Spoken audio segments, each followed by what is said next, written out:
Well, they may be known as Beijing 2022, but for the protesters here, the Olympics are known as the Genocide Games, and that's what so many of them are shouting, as you can probably hear behind me. There have been Uyghurs, Tibetans, Hong Kongers that have all gathered here and accusing China of human rights violations and want a boycott of the Games. I was speaking to some of them earlier, and they told me why they are here protesting against the Chinese government and their involvement with the Winter Olympics.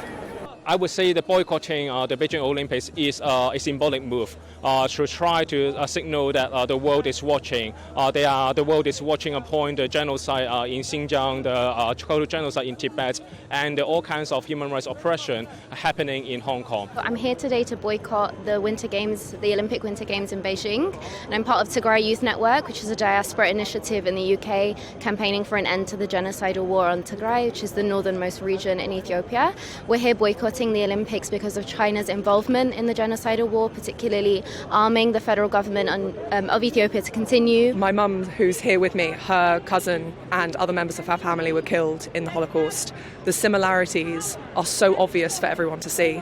But unfortunately, people are choosing to ignore it for the basis of trade and financial incentives. It's very, very easy to turn your back. If more people didn't turn their back on my family, many of them would still be here today. So I urge everyone to look into this, to understand what's going on, and to boycott the Beijing Olympics.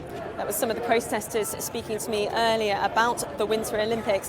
Now, the British government, along with Canada and the US, have decided to do a diplomatic boycott of the Games. And that means they'll still be sending athletes to the Games, but they will not be sending any officials or ministers.